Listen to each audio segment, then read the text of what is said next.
இரவு தொடர் நிகழ்ச்சியை ஒளிபரப்புகிறோம்.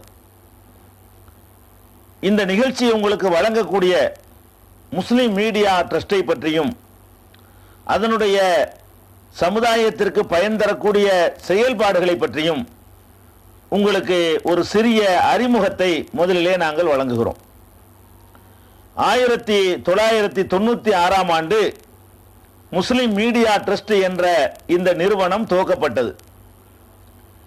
ஏன் துவக்கப்பட்டது என்று சொன்னால், முஸ்லிம் சமுதாயம் குறித்த செய்திகளை மீடியாக்கள் தப்பும் தவறுமாக திரித்து வெளியிட்ட ஒரு நேரத்தில் முஸ்லிம்களை பயங்கரவாதிகளாகவும் தீவிரவாதிகளாகவும் சித்தரித்து முஸ்லிம்களை பிற சமுதாய மக்கள் மத்தியிலே வெறுக்கப்படக்கூடியவர்களாகவும் காட்டிக் கொண்டிருந்த நேரத்தில் தான் இந்த மீடியாக்கள் வழியாக நாம் சரியான பார்வையிலே மக்களுக்கு செய்திகளை சொல்ல வேண்டும் என்ற நோக்கத்தில் இந்த முஸ்லிம் மீடியா ட்ரஸ்ட் என்ற ஒரு ட்ரஸ்டை உருவாக்கி அந்த ட்ரஸ்டின் மூலமாக உணர்வு என்ற ஒரு வார இதழையும் நாம் முஸ்லிம் மீடியா ட்ரஸ்ட் வழியாக நடத்தி வருகிறோம். இந்த உணர்வு என்ற வார இதழ் வெளிவந்த பிறகுதான் முஸ்லிம்கள் மத்தியிலே அரசியல் சமூக விழிப்புணர்வு ஏற்பட்டிருக்கிறது என்று சொல்லலாம். முஸ்லிம் பத்திரிகைகள் தொடர்ந்து பல வருடங்கள் தங்குதடை இல்லாமல் தொய்வில்லாமல் வெளிவருமா என்று சந்தேகத்திற்குரியதாக இருந்த நிலைமையை மாற்றி அந்த உணர்வு என்ற வார இதழ் முதல் இதழில் இருந்து இன்று வரை ஒரு வாரம் கூட விடாமல் தாமதமாகாமல் தொடர்ந்து வெளிவந்து இந்த சமுதாயத்திற்கு விழிப்புணர்வை ஏற்படுத்தி வருகிறது. இந்த உணர்வு ஏட்டை உங்களுக்கு வழங்கக்கூடியவர்கள் முஸ்லிம் மீடியா ட்ரஸ்ட் நிறுவனம். அதுபோல இஸ்லாத்தை பற்றி பிற சமுதாய மக்கள் சரியான முறையில் அறிந்து கொள்ளாமல் இருக்கிறார்கள். அவர்களுக்கு இஸ்லாத்தை பற்றி சரியான கோணத்திலே சொல்ல வேண்டும், நபிகள் நாயகம் ஸல்லல்லாஹு அலைஹி வஸல்லம் அவர்களை பற்றி சரியான முறையில் அறிமுகப்படுத்த வேண்டும், முஸ்லிம் அல்லாத மக்களுக்கு இஸ்லாத்தை குறித்து எழுகின்ற சந்தேகங்களை எல்லாம் தீர்க்க வேண்டும். இதற்கு ஏற்றவாறு ஒரு இதழ் அவசியம். ஒரு இதழ் முஸ்லிம்களுக்கு விழிப்புணர்வை ஏற்படுத்துவதற்காக, இன்னொரு இதழ் முஸ்லிம் அல்லாத மக்களும் முஸ்லிம்களும் இஸ்லாத்தை சரியான கோணத்தில் அறிந்து கொள்ள வேண்டும் என்பதற்காக துவக்க வேண்டும் என்று திட்டமிட்டு ஒற்றுமை என்ற மாதத்திற்கு 2 முறை வெளிவரக்கூடிய ஒரு இதழையும் இதே முஸ்லிம் மீடியா ட்ரஸ்ட் நடத்தி வருகின்றது. இந்த வார பத்திரிகையின் மூலமாகவும் மாதம் 2 முறை வரக்கூடிய பத்திரிகை மூலமாகவும் சமூகத்திற்கு விழிப்புணர்வை ஏற்படுத்தி மார்க்கத்தை பற்றிய ஒரு அறிவையும் வளரச் செய்வதிலே பங்கெடுத்த முஸ்லிம் மீடியா ட்ரஸ்ட் தொலைக்காட்சி வழியாகவும் மக்களுக்கு தேவையான செய்திகளை சொல்ல வேண்டும் என்று திட்டமிட்டு 1997 ஆண்டு முதல் இந்த ஆண்டு வரை விடாமல் ஒவ்வொரு ரமலான் மாதத்திலையும் சிறப்பு நிகழ்ச்சிகளை முஸ்லிம் மீடியா ட்ரஸ்ட் வழங்கி வருகிறது. 1996 ஆரம்பித்து மறு வருடத்தில் இருந்த, அதற்கு பிறகு வந்த முதல் ரமலானில் இருந்த இந்த முஸ்லிம் மீடியா ட்ரஸ்ட் தனியார் தொலைக்காட்சி வழியாக செய்திகளை உங்களுக்கு சொல்லி வருகிறது. 1997 ஆண்டு ரமலான் மாதம் முழுவதும் இஸ்லாம் ஒரு அறிமுகம் என்ற தலைப்பின் கீழ் இஸ்லாத்தை பற்றி எல்லா மக்களும் புரிந்து கொள்ளக்கூடிய ஒரு நிகழ்ச்சியை தயாரித்து ரமலான் மாதம் முழுவதும் முஸ்லிம் மீடியா ட்ரஸ்ட் வழங்கியது 1997. அதற்கு அடுத்த வருடம் 1998 ஆண்டு மனிதனுக்கு ஏற்ற மார்க்கம் இஸ்லாம் என்ற தலைப்பின் கீழ் அது ஒரு நிகழ்ச்சியை, இஸ்லாத்தை பற்றி பலவிதமான கேள்விகளுக்கு பதில் சொல்லக்கூடிய ஒரு நிகழ்ச்சியை 1998 ஆண்டு ரமலான் மாதம் முழுவதும் நாம் நடத்தினோம் முஸ்லிம் மீடியா ட்ரஸ்ட் மூலமாக. அதே போல 1999 ஆண்டு நபிகள் நாயகம் ஸல்லல்லாஹு அலைஹி வஸல்லம் அவர்களுடைய வாழ்க்கை வரலாற்று தொடர் நிகழ்ச்சியை முஸ்லிம் மீடியா ட்ரஸ்ட் வழியாக உங்களுக்கு ஒளிபரப்பினோம். 2000ஆவது ஆண்டிலே ஆரம்பத்திலும் அந்த ஆண்டுடைய கடைசியிலும் 2 ரமலான்கள் வந்தது. இந்த 2000 ஆண்டு 2 ரமலானிலும் உங்களுக்கு பல சிறப்பு தனிப்பட்ட நிகழ்ச்சிகளை உங்களுக்கு வழங்கினோம். 2000வது ஆண்டிலே முதலில் வந்த ரமலானிலே இஸ்லாம் ஒரு இனிய மார்க்கம் என்ற நிகழ்ச்சி ஒளிபரப்பப்பட்டது. இந்த இஸ்லாம் ஒரு இனிய மார்க்கம் என்ற நிகழ்ச்சி தனியார் தொலைக்காட்சியிலே முஸ்லிம் மீடியா வேர்ல்டு மூலமாக ஒளிபரப்பப்பட்டு வந்தது. அந்த நிகழ்ச்சியிலே தேர்வு செய்யப்பட்ட கேள்விகளை எல்லாம் தொகுத்து அந்த 2000வது ஆண்டு ரமலான் மாதத்திலே இஸ்லாம் ஒரு இனிய மார்க்கம் என்ற நிகழ்ச்சியை ஒரு 20 நிமிடம் ஒளிபரப்பி வாழ்வுரிமை மாநாடு தமிழக முஸ்லிம்கள் மத்தியிலே ஒரு மறக்க முடியாத ஒரு நிகழ்வாக கருதப்படுகிற முஸ்லிம்களின் வாழ்வுரிமை மாநாட்டினுடைய தொகுப்பை ஒரு 5 நிமிடமாக வழங்கி 2000வது ஆண்டிலே முதல் ரமலானில் உங்களுக்கு பயனுள்ள இந்த செய்தியை முஸ்லிம் மீடியா ட்ரஸ்ட் அளித்தது. அதே 2000வது ஆண்டிலே கடைசியிலே வந்த இன்னொரு ரமலானில் பல ஊர்களிலே முஸ்லிம்கள் மத்தியிலே நேரடியாக நடத்தப்பட்ட கேள்வி பதில் நிகழ்ச்சி அரங்கத்திலே முஸ்லிம்கள் நேரடியாக மைக்கு மூலம் ஒளிபெருக்கியின் மூலமாக கேள்வி கேட்டு அதற்கு விளக்கம் சொல்லப்பட்ட நிகழ்ச்சிகள் பதிவு செய்யப்பட்டு இஸ்லாம் ஒரு எளிய மார்க்கம் என்ற தலைப்பிலே 2000வது ஆண்டிலே ஒரு நிகழ்ச்சியை உங்களுக்கு வழங்கினோம். அத்தோடு சென்னையிலே நடைபெற்ற சமூக நீதி மாநாடு என்ற மாநாட்டின் ஒரு பகுதியையும் சிறிது நேரம் ஒளிபரப்பி உங்களுக்கு பயனுள்ள ரமலானுடைய அந்த இரவு பொழுதை பயனுள்ளதாக ஆக்கினோம். அதற்கு அடுத்து 2001 வருடம், இந்த 2001வது வருடத்திலே நபிகள் நாயகம் ஸல்லல்லாஹு அலைஹி வஸல்லம் அவர்கள் வாழுகின்ற காலத்திலே அவர்கள் சொன்ன பல முன்னறிவிப்புகள் நிறைவேறின. அவர்கள் மரணித்த உடனேயே என்னென்னவெல்லாம் நிகழும் என்று சொன்னார்களோ அந்த முன்னறிவிப்புகள் எல்லாம் நிறைவேறின. நபிகள் நாயகம் ஸல்லல்லாஹு அலைஹி வஸல்லம் அவர்கள் பல ஆண்டுகளுக்கு பிறகு என்ன நடக்கும் என்றெல்லாம் சொன்னார்களோ அத்தகைய முன்னறிவிப்புகள் இப்போது நம் கண்முன்னே நிறைவேறி கொண்டிருக்கின்றன என்பதை தொகுத்து நபிகள் நாயகம் ஸல்லல்லாஹு அலைஹி வஸல்லம் அவர்களின் முன் அறிவிப்புகள் என்ற தலைப்பின் கீழே 2001 ஆண்டு முஸ்லிம் மீடியா ட்ரஸ்ட் மூலமாக உங்களுக்கு நிகழ்ச்சி வழங்கினோம். அதற்கு அடுத்த வருடம், அதாவது சென்ற வருடம் 2002 ஆண்டு, இந்த சென்ற வருடத்திலே நபிகள் நாயகம் ஸல்லல்லாஹு அலைஹி வஸல்லம் அவர்களுடைய நேர்மை, அவர்களுடைய எளிமை, அவர்களுடைய அடக்கம், அவர்களுடைய பொறுமை, அவர்களுடைய வீரம், அவர்களுடைய அப்பளுக்கு இல்லாத பரிசுத்தமான வாழ்க்கை, இதை மக்களுடைய உள்ளங்களிலே பதிவு செய்வதற்காக வேண்டி மாமனிதர் நபிகள் நாயகம் ஸல்லல்லாஹு அலைஹி வஸல்லம் என்ற நிகழ்ச்சியை சென்ற வருடம் ரமலான் மாதம் முழுவதும் முஸ்லிம் மீடியா ட்ரஸ்ட் உங்களுக்கு வழங்கியது. இப்போது 8வது ஆண்டாக பிறப்பு முதல் இறப்பு வரை தனி மனித வாழ்வில் இஸ்லாம் என்ற நிகழ்ச்சியை முஸ்லிம் மீடியா ட்ரஸ்ட் உங்களுக்கு வழங்குகிறது. இந்த நிகழ்ச்சி என்ன, பிறப்பு முதல் இறப்பு வரை என்றால் என்ன, இதை என்ன சொல்ல போகிறோம் என்றால் 2 செய்திகளை உங்களுக்கு இந்த நிகழ்ச்சியின் வாயிலாக நாங்கள் சொல்லவிருக்கிறோம். ஒன்று, ஒரு மனிதன் காலையில் விழித்து எழுகிறான், எழுந்ததிலிருந்து மறுபடி தூங்கச் செல்கிறான். எழுந்ததிலிருந்து தூங்கச் செல்லும் வரை 24 மணி நேரத்தில் ஒரு நாளில் அவன் பலவிதமான அன்றாட வழக்கமான சில செயல்களை அவன் சந்திக்கிறான். அந்த செயல்களை எல்லாம் ஒரு இஸ்லாமியன் எப்படி அமைத்துக் கொள்ள வேண்டும், அதாவது தூங்கி எழுந்ததிலிருந்து மறுபடி தூங்கச் செல்லும் வரை 24 மணி நேரம் அன்றாட வாழ்க்கையை ஒரு முஸ்லிம் எப்படி கழிக்க வேண்டும், இதை ஒரு பகுதியாக சொல்லவிருக்கிறோம். அதே போல ஒரு மனிதன் பிறக்கிறான், பிறந்த குழந்தையாக இருந்ததிலிருந்து அவன் மரணிக்கிற வரை, ஒரு மனிதன் பிறந்ததிலிருந்து குழந்தையாக இருப்பது, இளைஞனாக ஆவது, திருமணம் செய்வது, பிறகு மரணித்து போகிறது, இந்த மாதிரியாக அவன் ஒவ்வொரு கட்டத்தை அடையக்கூடிய நேரத்தில் குழந்தையாக இருக்கும் பொழுது அந்த குழந்தைக்கு நாம என்ன செய்யணும், நாம இறந்து போன பிறகு நமக்கு அந்த குழந்தை என்ன செய்யணும், அதுக்கு இடையில ஏற்படக்கூடிய நிகழ்ச்சிகள் என்ன, அதையெல்லாம் எப்படி எதிர்கொள்ளணும், இப்படி ஒரு விஷயத்தையும் இந்த பிறப்பு முதல் இறப்பு வரை தனிமனித வாழ்வில் இஸ்லாம் என்ற நிகழ்ச்சியின் மூலமாக உங்களுக்கு தர இருக்கிறோம். அதாவது பிறந்ததில் குழந்தையாக இருப்பதிலிருந்து மரணிக்கிற வரைக்கும் மனிதன் சந்திக்கிற பிரச்சனைகளையும், தூங்கி எழுந்ததிலிருந்து மறுபடி தூங்கச் செல்லும் வரை சந்திக்கிற பிரச்சனைகளையும் 2 பகுதியாக பிரித்து இந்த ரமலான் மாதம் முழுவதும் இந்த பிரச்சனைகளை உங்களுக்கு மார்க்கத்தின் அடிப்படையில், குர்ஆன் ஹதீஸ் அடிப்படையில் உங்களுக்கு நாங்கள் வழங்கவிருக்கிறோம். ஃபர்ஸ்ட்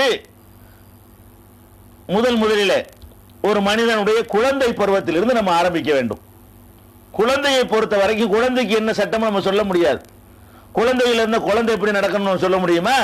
குழந்தையிலிருந்து நம்ம ஒரு விஷயத்தை எடுப்பதாக இருந்தால் அந்த குழந்தைக்கு நாம என்ன செய்யணும் என்பதை தான் பேச முடியுமே தவிர அந்த குழந்தை என்னவெல்லாம் செய்யணும்னு பேச இயலாது. அதனால குழந்தை பருவத்தில் இருந்து நம்ம இந்த பிரச்சனையை நம்ம எடுத்துக்கொள்ளணும். குழந்தை பிரச்சனை என்ற உடனே அதுலயும் பல விஷயங்கள் இருக்கிறது.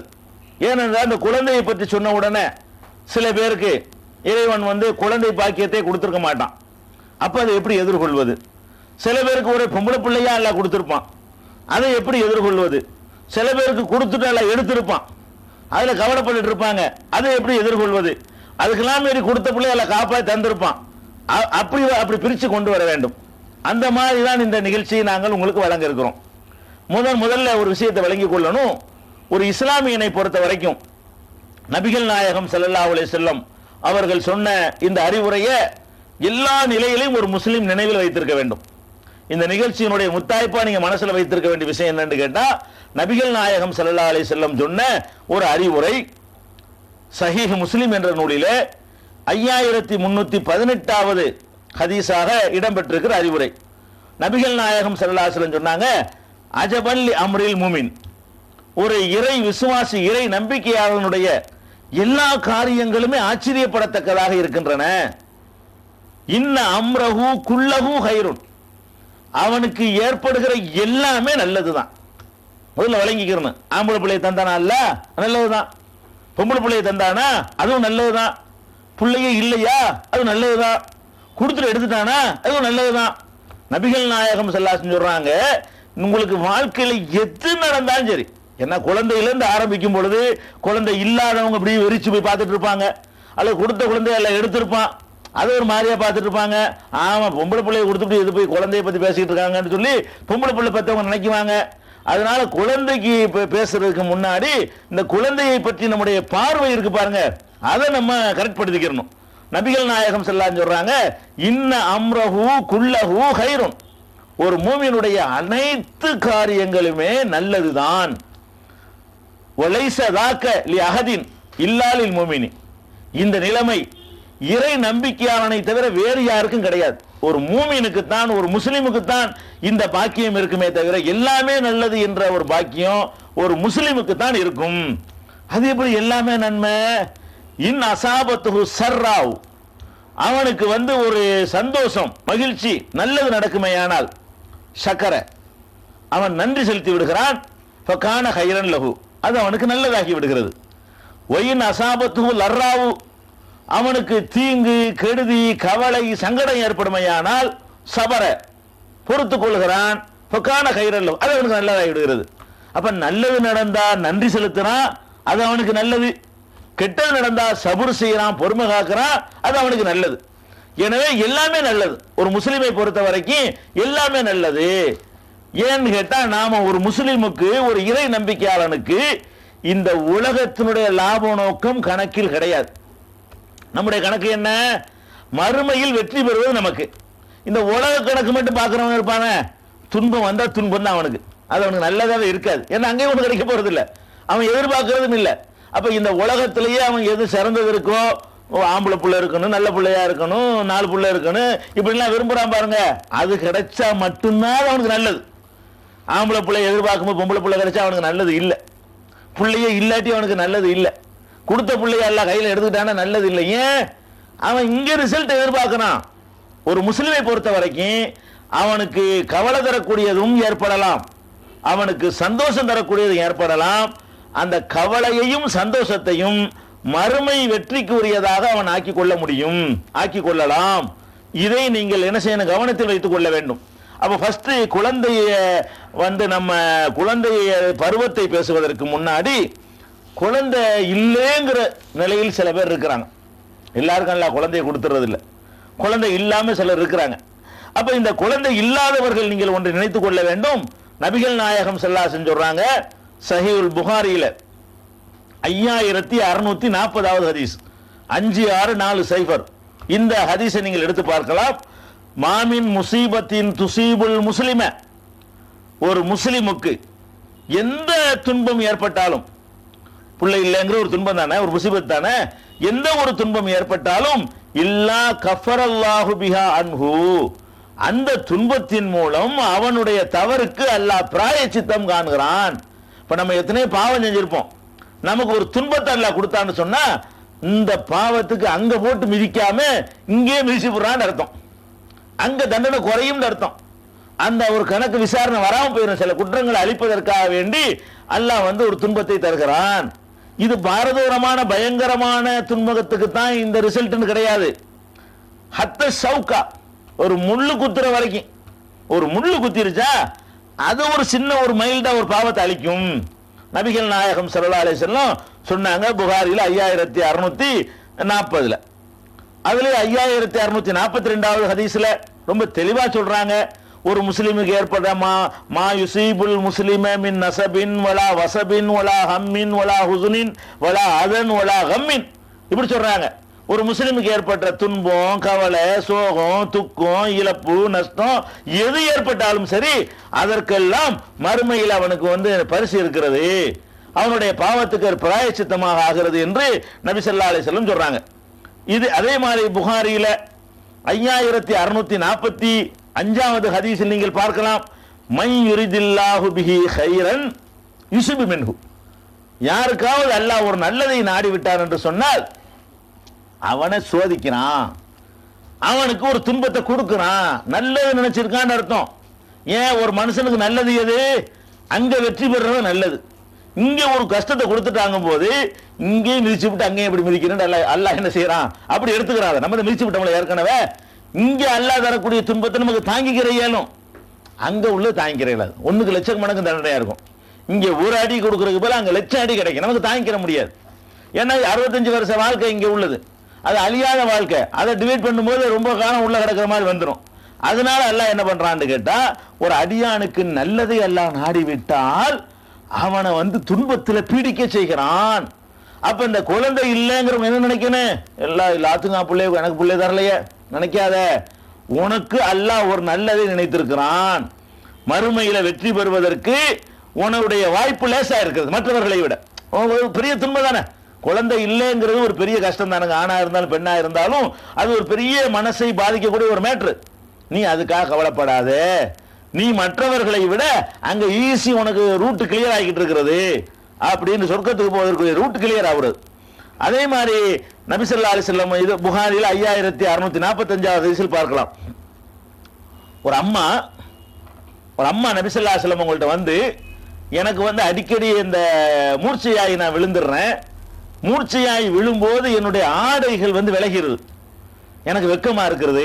பொம்பளை தானே, ஒரு அம்மா கேட்கறாங்க ரசூல் ஸல்லல்லாஹு அலைஹி வஸல்லம், அதனால எனக்கு இந்த மூர்ச்சையை அடிக்கடி மயக்கம் போட்டு விழுவுறேன்ல, அது வராம இருக்கிறதுக்கு நீங்க எனக்கு துவா செய்யுங்க, இனிமே எனக்கு இந்த மாதிரிலாம் வரக்கூடாதுன்னு அல்லாஹ் இடத்துல பிரார்த்தனை செய்யுங்க அப்படின்னு அந்த அம்மா கேட்கறாங்க. அப்ப நபி ஸல்லல்லாஹு அலைஹி வஸல்லம் சொல்றாங்க, இன் ஷிஅதி சபர்தி வலக்கில் ஜன்னா, நீ விரும்புனா இது சகிச்சுக்க, உனக்கு சொர்க்கம் இருக்குது. எதை அடிக்கடி மூர்ச்சையாகி மயக்கம் போட்டு உழுவுறிய, இதை நான் நீ நினைச்சா நான் அல்லாஹ்ட்ட துவா செய்யறேன், ஆனால் அதுக்காண்டி மறுமையில் எந்த ஒரு பரிசும் கிடைக்காது. அதனால நீ விரும்புனா இதை சகிச்சுக்க, சகித்து கொண்டேயானால் அல்லாஹ்வுக்காக சபர் பண்ணிக்கிட்டேயானால் உனக்கு சொர்க்கம் இருக்குது. நீ விரும்பியானால் நான் அல்லாஹ் இடத்துல துவா செய்கிறேன், உனக்கு இதை குணமாக்குவதற்காக அல்லாஹ் இடத்துல நான் பிரார்த்தனை செய்கிறேன், நீ எதை தேர்ந்தெடுக்கிறேன்னு கேட்குறாங்க. நீ விரும்புனா யா அல்லாஹ் இந்த பொம்பளைக்கு இந்த மாதிரி மூர்ச்சையாகாத அந்த நோயை மயக்கம் போட்டு விழுவுறாங்க இல்லையா, அந்த நோயை குணமாக்குன்னு கேட்குறேன், அல்லாஹ் குணமாக்கிடுவான் இன்ஷா அல்லாஹ். அல்லது என்ன செஞ்சுக்க, நீ விரும்புனா நான் சபர் செஞ்சுக்க, உனக்கு சொர்க்கம் இருக்குன்னு. அந்த அம்மா என்ன சொல்லுதுன்னு கேட்டா, நான் சகிச்சுக்கிறேன், ஆனா இந்த மூர்ச்சையாகி விழும்போது இந்த ஆடை விலகாம இருக்கிறதுக்காக துவா செய்யுங்க, அதை வேணா சகிச்சுக்கிறேன், 4 பேர் நீ ஒரு அசிங்கமா என்னை பாத்துற மாதிரி வந்துருது, அதுக்காக துவா செய்யுங்கன்னு கேக்குது அந்த அம்மா. இது எனக்கு இருக்கட்டும், இந்த நோய் இருக்கட்டும், அதை பத்தி கவலை இல்லை, அது மாதிரி ரசூல் ஸல்லல்லாஹு அலைஹி வஸல்லம் துவா செஞ்சாங்க என்று சொல்லி இதை சஹீஹுல் புகாரியில 5652வது ஹதீஸில் நீங்கள் பார்க்கலாம். அதே மாதிரி பெருமானார் ஸல்லல்லாஹு அலைஹி வஸல்லம் சொல்றாங்க, அல்லாஹ் சொல்வதா ஹதீஸ குதுசி, அல்லாஹ் சொல்வதா சொல்றாங்க, ஒரு மனிதனுடைய 2 கண்களை நான் எடுத்து விட்டேன் என்று சொன்னால் அதை அவன் சபராக ஏற்றுக்கொண்டானேயானால் அதுக்கு சொர்க்கத்தை தவிர வேறு பிரதிபலனை இல்லை. ஒரு மனுஷனுடைய கண்ணை நான் எடுத்துட்டேன், எல்லாரும் கண்ணோட இருக்கிறாங்க, 2 பேர் ஒருத்தனுக்கு மட்டும் கண்ணு இல்லை.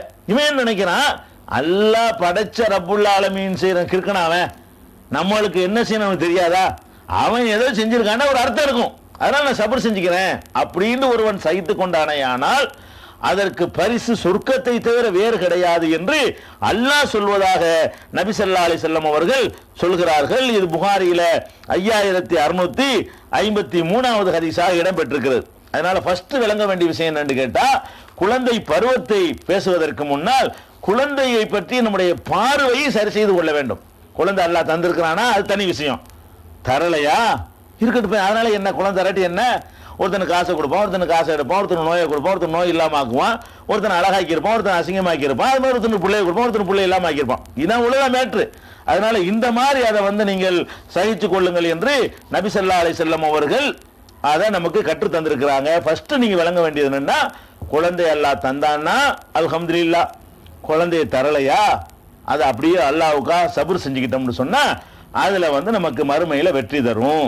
அந்த சபர் செய்யறதோட அதுக்காக வேண்டி இந்த குழந்தை வேணுங்கிற அந்த கோரிக்கையை அல்லாஹ்விடத்துல முறையிடுறத அதுக்கான முயற்சி செய்வதை நீங்க விட்டுறக்கூடாது. குழந்தை இல்லை என்பதற்காக அல்லாஹ்விடத்துல குழந்தையை கேட்கிறோன்னு வைங்க, அது சகித்து கொள்ளலேன்னு ஆகிறது. துவா செய்வது வறுமையில் இருக்கிறான், இறைவா வறுமையை போக்குண்டு இறைவன்ட்டே கேட்கறது நீ ஏன் சபூர் செய்யலேன்னு அது எடுத்துக்கொள்ளப்படாது. ஏன் எடுத்துக்கொள்ளப்படாதுங்கிறோம்னு கேட்டா, திருமறை குர்ஆன்ல பொறுமைக்கு இலக்கணமாக சொல்லப்படக்கூடியவர்கள் நபிமார்கள். நபிமார்களுக்கு நிகராக மற்றவர்கள் பொறுமையை கையாள முடியாது. ஏன்னா நபிமார்கள் என்ற இறை தூதர்கள் இறைவனால் தேர்வு செய்யப்பட்டவர்கள், எல்லா விதமான அடக்குமுறை, துன்பம், கஷ்டம் அவ்வளவையும் சகித்துக் கொள்ளக்கூடியவர்கள். அப்படிப்பட்ட பல நபிமார்களுக்கு இறைவன் குழந்தை பாக்கியத்தை இல்லாம ஆக்கியிருக்கிறான் ரொம்ப காலம் வரைக்கும். இப்ப ஜக்கரியா அலைஹிஸ்ஸலாம் அவர்கள் தள்ளாத வயசாயிட்டாங்க. தள்ளாத வயசான நேரத்தில் அவங்க குழந்தை அவங்களுக்கு இல்லை.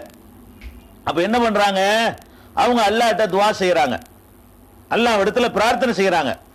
எரிசுனி ஓ எரிசு மின் ஆலி யாக்கூப் வஜ்அல்ஹு ரப்பி ரலியா, இறைவா எனக்கு ஒரு வாரிசை கொடு, எனக்கும் யாக்கூபுடைய வழித்தோன்றல்களையும் ஒரு வாரிசா இருப்பாரு, அவரை உனக்கு பொருத்தமுள்ளவன ஆக்கி வச்சிரு.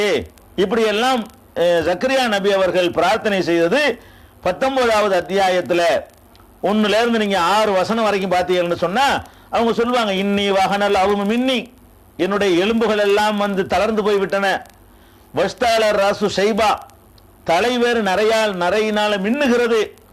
இப்படியான நிலையில எனக்கு என் மனைவி வேற மலடியாக குழந்தை பேர் அற்றவளாக இருக்கிறாள், நான் வேற கிழவனா இருக்கிறேன், எனக்கு குழந்தை இல்லாம இருக்கிறது, இறைவா எனக்கு குழந்தையை தாண்டி கேட்கிறாங்க. என்னப்பா நீ உனக்கு பொறுமை இல்லைன்னு அல்லாஹ் கேட்கல, அதை ஏற்றுக்கொண்டு என்ன செய்யறான், அல்லாஹ் குழந்தையை கொடுக்குறான். அதே மாதிரி 21வது அத்தியாயத்தில் 89வது வசனத்தை எடுத்துக்கிட்டீங்கன்னா, ஜக்கரியா இதுநாதா ரப்பஹு ரப்பிலா ததர்னி ஃபர்தா வஅன்த கைருல் வாரிசீன், ஜக்கரியா அவர்களை நினைவு கூர்வீராக. இதுநாதா ரப்பஹு, அவர் தன்னுடைய இறைவனை அழைத்து பிரார்த்தித்தார். நினைவு கூறுகிறார்னா பிரார்த்தனை நீங்களும் செய்யணும்னு அர்த்தம். நம்மளை நினைவு கூற சொல்றான் அல்லாஹ்னு சொன்னா இந்த மாதிரி நீங்களும் கேட்கலாம். குழந்தை இல்லை என்று சொன்னா அது 85 வரைக்கும் கூட தளர்ந்துட தேவையில்லை. நீங்க 90 வயசானாலும் தளர தேவையில்லை, 60 ஆனாலும் தேவையில்லை, இல்லாத சகிச்சுக்கிறங்க. ஆனா கேட்டுக்கிட்டே இருங்க, அல்லாஹ்விடத்துல கேட்டுக்கொண்டே இருக்க வேண்டும். ரப்பி இறைவா லா ததர்னி ஃபர்தா, என்னை தனி ஆளா விட்டுறாத அல்லாஹ், வஅன்த கைருல் வாரிசீன், நீதான் வாரிசு தரக்கூடியவர்கள சிறந்தவனாக இருக்கிறாய், அதனால என்னை அம்போண்டு தனியா விட்டுறாதே என்று ஜக்கரியா நபி அவர்கள் பிரார்த்தனை செய்தையும் நினைத்து பாருங்கள், எண்ணி பாருங்கள் என்று அல்லாஹ் ரப்புல் ஆலமீன் நம்மளை எண்ணி பார்க்குமாறு இந்த சம்பவத்தை சொல்லி காட்டுகிறான். 21வது அத்தியாயத்தில் 89வது வசனத்தில் நீங்கள் இதை பார்க்கலாம். அதே மாதிரி 3வது அத்தியாயம் 38வது வசனத்தில் அல்லாஹ் சொல்லி காட்டுகிறான், ஹுனாலிக தஆ ஜக்கரியா ரப்பஹு, அப்போதுதான் ஜக்கரியா தன்னுடைய இறைவனை அழைத்து பிரார்த்தித்தார். ரப்பி ஹப்லி மில்லதுன்க துர்ரியத்தன் தய்யிபா, இறைவா உன் புறத்திலிருந்து தூய்மையான ஒரு சந்ததியை வழித்தோன்ற எனக்கு தந்துவிடு, நீ எல்லா பிரார்த்தனையும் அங்கீகரிக்கக்கூடியவனாக இருக்கிறாய், இன்னக்க சமீஉ துஆ, நீ துஆக்களை எல்லாம் செவியேற்று பதிலளிக்கக்கூடியவனாக இருக்கிறாய் என்று சொல்லி ஜக்கரியா நபி அவர்களுக்கு வந்து இன்னைக்கு குழந்தை இல்லாம இருக்கிறாங்க பாருங்க நிறைய பேர், அந்த நிலையில அவங்கள வச்சிருந்தான். எது வரைக்கும் வச்சிருந்தான்? 25 வயசுல குழந்தை இல்ல, 30ல இல்ல, 40ல இல்ல, 50ல இல்ல, 60ல இல்ல, எது வரைக்கும் இல்ல? அவர் தளர்ந்து ஓய்ந்து போற வரைக்கும், அவருடைய மனைவியும் வந்து கிளடு தட்டி போற வரைக்கும் அவங்களுக்கு குழந்தை இல்லாம அல்லாஹ் ஆக்கியிருந்தான். ஆனா கேட்டுட்டே இருந்தார், சபுரும் பண்ணிக்கிட்டாரு, கேட்டுக்கிட்டும் இருந்தார். அல்லாஹ் கொடுத்தான். யா ஜக்கரியா இன்னானு பஷிருக பி குலாமின் இஸ்முஹு யஹ்யா லம் நஜஅல் லஹு மின் கப்லு சமியா. ஜக்கரியாவே, யஹ்யா என்ற பெயருடைய ஒரு குழந்தை பிறப்பதை பற்றி உமக்கு நற்செய்தி சொல்கிறோம். 19வது அத்தியாயத்தில் ஜக்கரியா நபியுடைய இந்த பிரார்த்தனையை சொன்ன பிறகு அந்த பிரார்த்தனை அல்லாஹ் ஏற்றுக்கொண்டு அவருக்கு யஹ்யா என்ற குழந்தையை கொடுத்து அல்லாஹ் சொல்லி காட்டுகிறார். இதுல என்னதுக்கு நம்ம சொல்றோம்னு கேட்டா, நம்ம நபிமார்கள் வந்து ஜக்கரியா நபிக்கு தான் இந்த மாதிரி அல்லாஹ் ஆக்கி வச்சிருக்கிறான். அவர் தான் குழந்தையை கேட்டிருக்கிறார். அப்ப அந்த மாதிரி வந்து அந்த கேட்டு பிரார்த்தனை செய்வது வந்து தப்பு கிடையாது, செய்யணும், தப்பு கிடையாது மட்டும் கிடையாது. மல்லம் எஸ்ஸால் இல்லாக எகுலப அலைஹி, யார் அல்லாஹ்விடத்தில் பிரார்த்தனை செய்யவில்லையோ அவன் மீது அல்லாஹ் கோபப்படுகிறான் என்று நபி ஸல்லல்லாஹு அலைஹி வஸல்லம் சொல்றாங்க. பொறுத்துக் கொள்வது வேறு, இறைவனிடத்தில் பிரார்த்தனை செய்வது என்பது ரெண்டு முரண் கிடையாது. அதை வந்து விமர்சிக்காம அல்லாஹ் நீ செஞ்ச நான் ஏத்துக்கிறேன், ஆனால் எனக்கு கொடுத்துடல அப்படிங்கணும். கொடுக்கலங்கிறதுக்காக வேண்டி அதை குறை சொல்லிடக்கூடாது. அந்த மாதிரி அடிப்படையில் குழந்தை இல்லாதவர்கள் இது எப்படி குழந்தை பிறக்கும் என்று உலகமெல்லாம் சேர்ந்து சொன்னா கூட ரப்புல் ஆலமீன் நினைத்தால் அதுக்கு சாத்தியம் இருக்கிறது, அவன் நாடினால் எதுவும் நடக்கும் அப்படிங்கிற நம்பிக்கையோடு அல்லாஹ்விடத்தில் மனுவை போட்டுக்கொண்டே இருக்கணும். கண்டிப்பா அல்லாஹ் ஜக்கரியா நபி கொடுத்த மாதிரியும் சில பேர் கொடுத்த நம்ம கண்ணாலையும் நம்ம வாழ்க்கையில் நம்ம கூட பழகுனவர்களை, நம்ம நண்பர்கள், நம்ம சொந்தக்காரங்கள், நம்ம அக்கம் பக்கத்து வீட்டுக்காரில் பார்க்குறோம். எத்தனை பேருக்கு அந்த மாதிரி எல்லாம் எல்லாரும் கைவிட்ட கேசுகளுக்கெல்லாம் குழந்தை எல்லாம் கொடுத்து தான் இருக்கிறான். அன்னைக்கும் கொடுத்தான், இன்னைக்கும் கொடுத்தான், என்னைக்கும் கொடுப்பான். கொடுக்கலையா சபர் பண்ணிக்கணும். அதே நேரத்தில் நபி ஸல்லல்லாஹு அலைஹி வஸல்லம் சொல்றாங்க, குழந்தை பாருங்க எல்லாமே நன்மை நான் சொன்னேன் இல்லையா, அதாவது நல்லது நடந்தாலும் நன்மை தான், கெட்டது நடந்தாலும் நன்மை. இப்போ குழந்தை இல்லைன்னு சொர்க்கத்துக்கு போகிற ஈஸியாக போச்சு பாருங்க. குழந்தை இருந்தாலும் அதுவும் சொர்க்கத்துக்கு கொண்டு போகுமா. அதுக்காண்டி அது குழந்தை இருக்கிறவன்லாம் துர்பாக்கியசாலின்னு கிடையாது. அது இது ஒரு வகை நன்மை, அது ஒரு வகை நன்மைன்னு வச்சுக்கிறணும். பிரியாணி அல்வாவும் இருக்குது, ரெண்டு நல்லது, அது ஒரு டேஸ்ட், இது ஒரு டேஸ்ட், விளங்குதா? அது ரெண்டு முரண்டு நம்ம எடுத்துக்கிற தேவையில்லை. அது ஒரு வகையான ருசி, இது ஒரு வகையான ருசி, அப்படி எடுத்துக்கிற வேண்டியதான். ரெண்டுமே விரும்பத்தக்க ஒரு ருசி தான். அந்த மாதிரி நபி ஸல்லல்லாஹு அலைஹி வஸல்லம் சொல்றாங்க, முஸ்னத் அஹ்மதுல 10202வது ஹதீஸாக இது ரெக்கார்ட் பதிவு செய்யப்பட்டிருக்கிறது. அல்லாஹ் ரப்புல் இன்னல்லாஹ அஸ்ஸ வஜல்ல, அல்லாஹ் ரப்புல் ஆலமீன் ல யர்ஃபஉ தரஜத லில் அப்தி ஸாலிஹி ஃபில் ஜன்னah, ஒரு சாலிகான ஒரு அடியானுக்கு வந்து சொர்க்கத்துல தரஜாவல கூட்டுறானா. சொர்க்கத்துக்கு போயிட்டான், சொர்க்கத்துல எங்க அவனை வைக்கணும் அங்க வைக்காம அதுக்கு மேல கொண்டு எல்லாம் வைக்கிறான். அதாவது 33 மார்க் வாங்கினவர் எங்க வைக்கணும் அங்கதானே வைக்கணும். 33 மார்க் வாங்கினவருக்கு போய் இன்ஜினியரிங் காலேஜில் கொடுப்பானா, சீட்டு கொடுப்பானா, மெடிக்கல் காலேஜில் சீட்டு கொடுப்பானா? கொடுக்க மாட்டான், அல்லாஹ் கொடுத்துருவானா. அதாவது இவனை சொர்க்கத்தில் கொண்டே அனுப்பிட்டு அதுல கொஞ்சம் கூடுதல் தரஜா இருக்கும்ல, அதுல கொண்டே வைக்குவானா. நம்ம மார்க் அவ்வளவு வாங்கலையே, இங்க கொண்டே எல்லாம் நம்மளை உட்கார வைக்கிறானே அப்படின்னு அவனுக்கு நம்ப முடியாம அவன் கேட்கிறான், யாரப்பி அன்னாலி ஹாதிஹி, இது எப்படி எனக்கு கிடைச்சி? என்னை உள்ள அனுப்புனது ஓகே, அதுல கொண்டு முதல் ரேங்க்ல கொண்டு உட்கார வைக்கிறியா? இல்ல நான் அப்படி ஒன்றும் பெருசா ஒன்றும் பண்ணலையே அப்படின்னு அவன் கேட்குவானா. அப்ப அல்லாஹ் சொல்லுவானா, ஃபயகூலு பிஇஸ்திக்ஃபாரி வலதிக்க லக, அடே நீ மூத்தா போன பிறகு உன் புள்ள உனக்கா பாவம் மன்னிப்புட்டாருனாண்டு அது அல்லாஹ் சொல்றான். இவன் செஞ்சதுக்கு என்ன கிடைக்கும்? 33 மார்க் உள்ள ஒரு இடம் கிடைக்கும். அல்லாஹ் என்ன பண்றான்னு கேட்டா 85 மார்க்கு உள்ள பரிசை கொடுத்துறான். புரிஞ்சுக்கிறதுக்காக வேண்டியது இது, உதாரணம் வந்து புரிஞ்சுக்கிறதுக்காக வேண்டி. அப்ப அவன் கேட்கிறான், நான் வாங்கின 33 தானே, நீ எப்படி 85 மார்க் போட்டிருக்க? அப்படி ஒண்ணு நான் பெருசா பண்ணலையே, நீ பண்ணல, உன் புள்ள உனக்காண்டி பாவ மன்னிப்பு கேட்டான். அப்ப குழந்தைங்கிற ஒரு பாக்கியம், அதுக்காண்டி குழந்தை உள்ள நரகம், குழந்தை இல்லாதவங்களாம் சொர்க்கம் நினைச்சிடக்கூடாது. அதுவும் சொர்க்கத்து, அது ஒரு ரூட்டு. எல்லாம் நம்ம வந்து எப்படி எடுத்துக்கொள்றோங்கிறது உள்ளது நல்லா விளங்கிக்கணும். இதுல என்ன நமக்கு விளங்குதுன்னு கேட்டா, குழந்தை இல்லையா அதனாலே ஒருத்தர் நரகத்துக்கு போயிடலாம், குழந்தை இருக்குதா அதனாலே ஒருத்தர் நரகத்துக்கு போயிடலாம். குழந்தை இல்லை, அல்லாஹ் உனக்கு நான் தானே கிடைச்சேன், நரகத்துக்கு போயிடுவான். வேற ஆள் கிடைக்கலையா, நான் என்னன்னா எப்படிப்பட்ட ஆள், எனக்கு பிள்ளைதான் ஆக்கிட்டியே, இவன் முடிஞ்சு வச்சுவேன், அல்லாஹ் நிராகரிச்சு விட்டானா நரகத்துக்கு போயிடுவான். குழந்தை எல்லாம் கொடுத்துட்டானா போட நான் எப்படிப்பட்டவனா தெரியுமா அப்படின்னு சொல்லி என்னமோ இவதான் அப்படி அப்படி பேசினான்னு வைங்க, முடிஞ்சு வச்சுக்காத.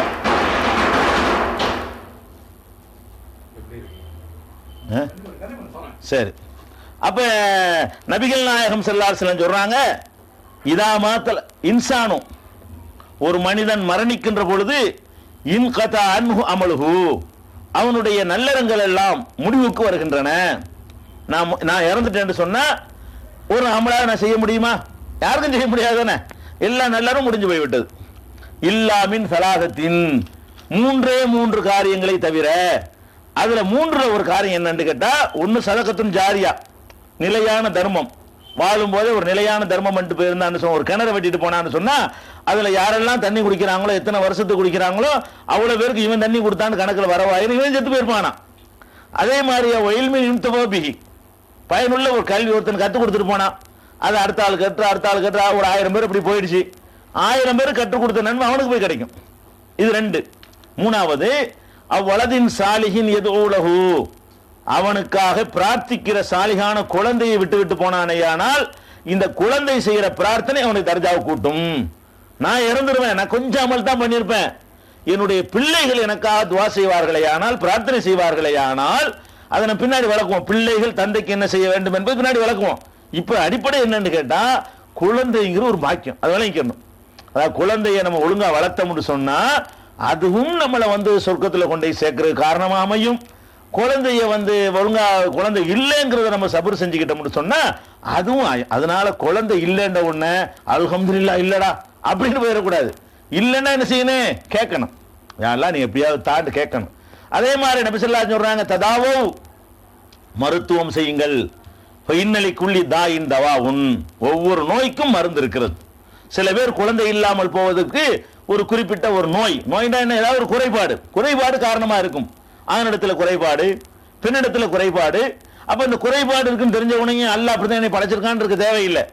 ஏன்னு கேட்டா அப்படின்னா மருத்துவமே செய்யக்கூடாத, நோயை பொறுத்துக்கிற சொல்லக்கூடிய அதே இஸ்லாமிய மார்க்கம் தான் நீங்க மருத்துவம் செய்யுங்க என்பதையும் சேர்த்து சொல்லுகிறது.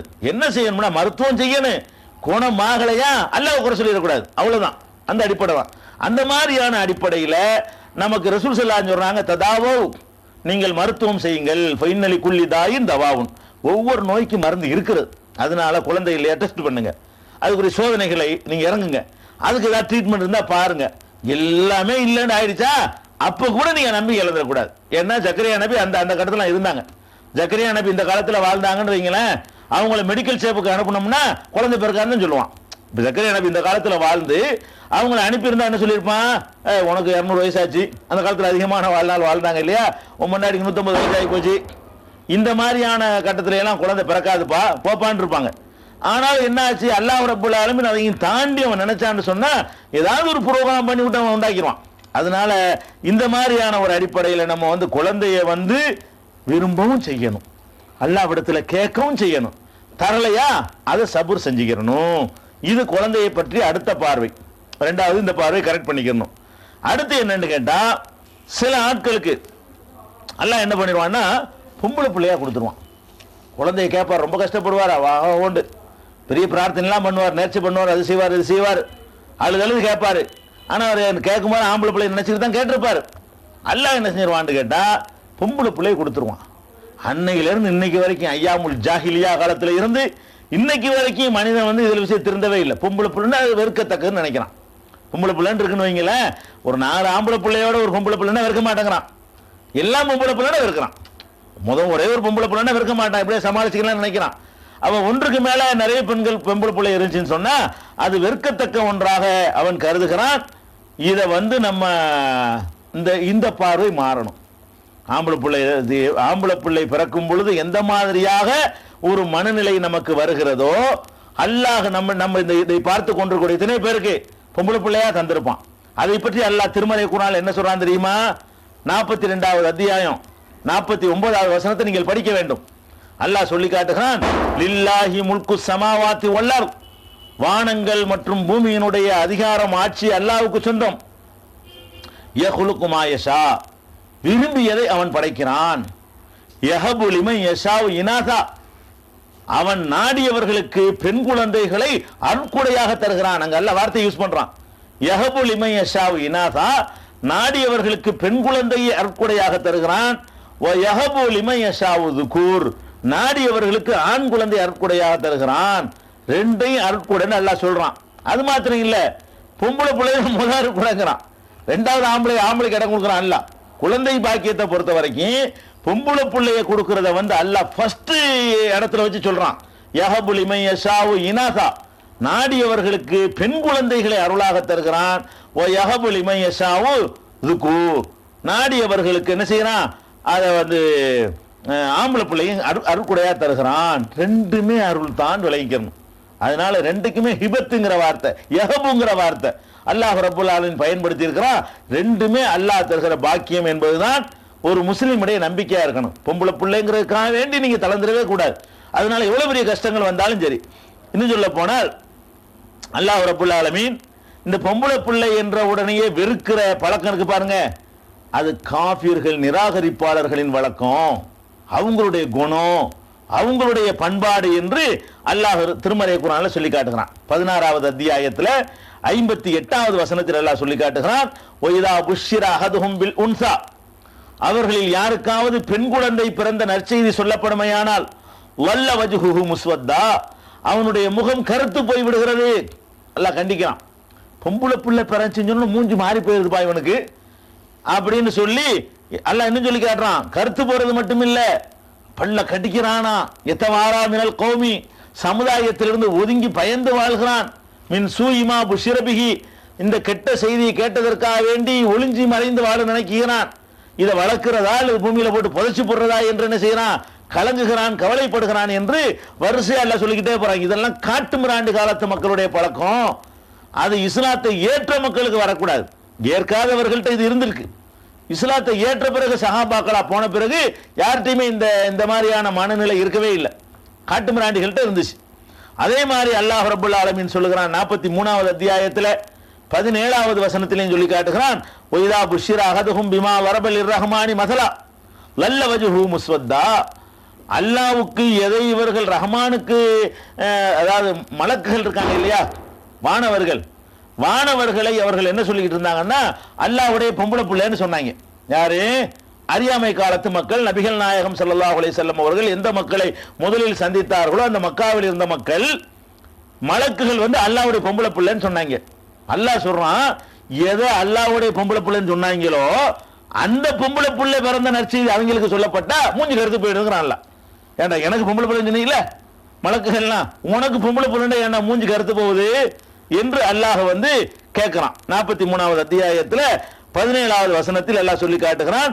அதனால பெண் குழந்தை பிறக்கிறத வந்து வெறுத்தால் அது அறியாமை கால ஜாகில்களுடைய பழக்கம், அது வந்து முஸ்லிம்களுடைய பழக்கமா இருக்காது. இன்னும் சொல்ல போனால் நபி ஸல்லல்லாஹு அலைஹி வஸல்லம் சொல்றாங்க சஹீஹ் முஸ்லிம்ல 4765 25வது ஹதீஸ்ல சொல்றாங்க, மன் ஆல ஜாரியத்தைனி ஹத்தா தப்லுகா ஜாஅ யௌமல் கியாமத்தி அன வஹுவ வலம்ம அஸாபியஹு.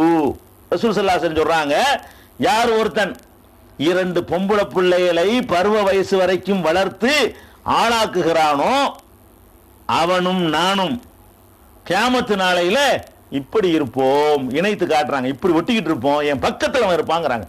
2 பொம்பளை பிள்ளைகள் எல்லாம் தந்து 2க்கே இந்த நிலை, 3டா உன்னுடைய கிரேட் எங்கேயே ஏறி போயிடும். 2 என்ன 2 சொல்றாங்கன்னு கேட்டா உன்னை வெறுக்க மாட்டான் மனுஷன். சைக்காலஜி பொம்பளை பிள்ளை பத்த யாரை வேணாலும் ஒரு பொம்பளை பிள்ளைன்னா எஸ்ன்றான், 2 பிரச்சனையாகும். 2 தான் வெறுப்புக்குரிய குறைஞ்சபட்சம். ஒன்னு ஒரு காலத்திலும் இருக்க மாட்டான் அந்த காலத்துல. அதுதான் ரசூல் ஸல்லல்லாஹு அலைஹி வஸல்லம் சொல்றாங்க, 2 பொம்பளை பிள்ளைகளை யார் வந்து வளர்த்து ஆளாக்குகிறானோ அவனும் நானும் அவன் பிள்ளைய வளர்க்கறதுக்குங்க.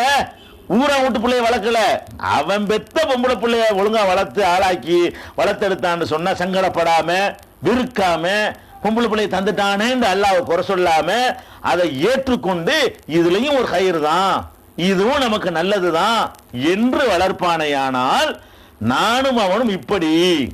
ரசூல் ஸல்லல்லாஹு அலைஹி வஸல்லம் வலம்மா அஸாபியஹு, விரல்களை இணைத்து காட்டினார்கள் என்று சஹீஹ் முஸ்லிம்ல 4765வது ஹதீஸ்ல இருக்கிறது. அதே மாதிரி புகாரியில 1418வது ஹதீஸ்ல இருக்கிறது.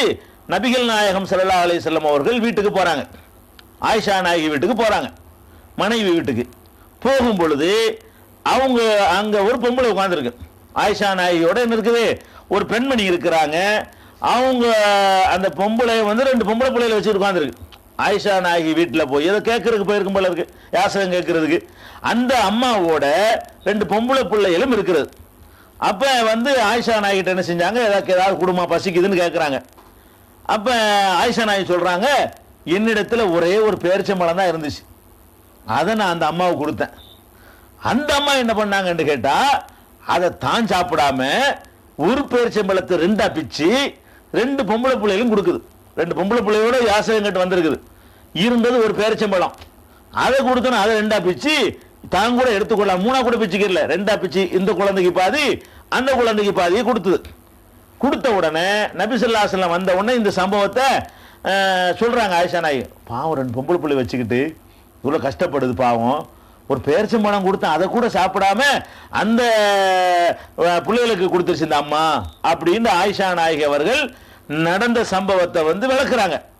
அப்ப ரசூல் ஸல்லல்லாஹு அலைஹி சொல்றாங்க, மையலி ஹாதிஹில் பனாத்தி ஷையன் ஃபஅஹ்ஸன இலைஹின்ன குன்னலஹு சித்ரம் மினன் நார். ரசூல் ஸல்லல்லாஹு அலைஹி சொல்றாங்க, யார் இப்படி பெண் குழந்தைகளுக்கு பொறுப்பேற்று கொண்டு அதை அழகிய முறையிலே வளர்த்து ஆளாக்குகிறார்களோ, இந்த பெண் குழந்தைகள் நரகத்தில் இருந்து தடுக்கிற கேடயமாக திகழ்வார்கள். உலகத்தில் கொஞ்சம் கஷ்டமா இருக்கும், இவங்க நம்ம சமுதாயத்தில் இவங்க ஏற்படுத்தின டவுரி போன்ற கொடுமையினாலையும் சீர்சனத்தின் காரணத்தினாலையும் மாப்பிள்ளை வீட்டுக்காரர் செய்யற கொடுமையினாலையும் கஷ்டப்படுறாங்க. கல்யாணத்தில் வச்சுக்கிறோம், திருமணத்தை பற்றி பேசும் பொழுது அதை எடுத்துக்கொள்வோம். இதெல்லாம் கஷ்டம்தான், அது மார்க்கத்தின்படி நடக்காததால் ஏற்பட்ட கஷ்டம். இப்படி ஒரு பெண் குழந்தைகளை வளர்த்து ஆளாக்குற கஷ்டப்பட்டு கொண்டிருக்கும் பொழுது சிரமத்தோடு சிரமமா பொம்பளையா இருந்தாலும் பரவாயில்லை அப்படின்னு சொல்லி அதை அழகான முறையில வளர்த்து ஆளாக்குனாங்கன்னு சொன்னா, நீ பொம்பளை புள்ளேன்னு பார்க்காம வளர்த்து ஆளாக்குன பாத்தியா, அதுக்காக வேண்டி நான் உன்னை சொர்க்கத்துல போடுறேன்னு நல்லா சொல்லுவானா. புகாரியில 1418வது ஹதீஸ்ல சொல்றாங்க, குன்ன லஹு சித்ரம் மினன் நார், அவனை நரகத்திலிருந்து தடுக்கிற கேடயமாக அது ஆகிவிடும் என்று இருக்கிறது. இதே ஹதீஸ் புகாரியில 5995வது ஹதீஸாகவும் இருக்கிறது. முஸ்னத் அஹ்மதுல 22926வது ஹதீஸாகவும் இருக்கிறது. அதே மாதிரி நபி ஸல்லல்லாஹு அலைஹி வஸல்லம் சொன்ன இன்னொரு ஹதீஸ் முஸ்னத் அஹ்மதுல இருக்கிறது, மன் ஆல இப்னதைனி அவ் ஸலாசி பனாத்தின் அவ் உக்தைனி அவ் ஸலாஸ அஹவாத்தின் ஹத்தா யமுத்னா அவ் யமூத அன்ஹுன்ன குன்து அனா வ ஹுவ கஹாதைனி வ அஷார பி இஸ்பாஹில் சப்பாபா உல் உஸ்தா. நபி ஸல்லல்லாஹு அலைஹி சொல்றாங்க, யார் தன்னுடைய 2 புதல்விகளை அல்லது 3 புதல்விகளை அல்லது 2 சகோதரிகளை அல்லது 3 சகோதரிகளை அவர்கள் மரணிக்கிற வரை பொறுப்பேற்று வளர்க்கிறானோ அல்லது அவன் மரணிக்கிற வரைக்கும் பொறுப்பேற்று வளர்க்குகிறானோ, அவனும் நானும் இப்படி இருப்போம் என்று ஆட்காட்டி விரலையும் நடுவிரலையும் இணைத்து காட்டி நபி ஸல்லல்லாஹு அலைஹி வஸல்லம் சொன்னார்கள் என்று முஸ்னத் அஹ்மதுல 12041வது ஹதீஸில் இடம்பெற்றிருக்கிறது. அதனால அல்லாஹ் பொம்பளை பிள்ளைய கொடுத்துட்டானா பார்வை மாறணும், அதுவும் சொர்க்கம். பாருங்க, பிள்ளை இருந்தாலும் சொர்க்கம், இல்லாட்டாலும் சொர்க்கம், பொம்பளை பிள்ளையா அதுவும் சொர்க்கம். அதனால சொர்க்கம் போகலாம். எப்ப போகலாம்? எல்லாமே நாம் அதை எப்படி எதிர்கொள்கிறோம், எப்படி அதை எடுத்துக்கொள்கிறோம், எப்படி சகித்துக் கொள்கிறோம் என்பதை பொறுத்து இது அமைகிறது. இந்த பொம்பளை பிள்ளை பிறந்த உடனே சில பேர் என்ன செய்யறாங்கன்னு கேட்டா, அதை சமாதி பண்றதுக்கான முயற்சி ஈடுபடுறாங்க, அதை கருவிலே அழிப்பதற்கு திட்டம் போடுறாங்க. இது மாதிரியான செயல்களை பற்றி எல்லாம் மிகுந்த எச்சரிக்கையோடு கவனத்தோடு இருக்க வேண்டும். அதுல இந்த பெண் குழந்தைகளை பொறுத்த வரைக்கும் நம்ம வாழ்கிற இந்த காலத்துல அல்லாஹ் காப்பாற்றணும். நம்ம சமுதாயம் ஒரு வகையில் நம்ம நல்ல உயர்ந்த நிலையெல்லாம் இருக்கிறோம். நம்ம வாழுகிற இந்த தமிழகத்தை பொறுத்த வரைக்கும் வரதட்சணை கொடுமையின் காரணமாக, இன்ன பிற பெண்களுக்கு எதிராக இழைக்கப்படுகிற அநீதியின் காரணமாக பெற்ற தாயே தன்னுடைய குழந்தையை கொல்லுகிற கொடூரம் இன்றைக்கு நடந்து கொண்டிருப்பதை பார்க்கிறோம்.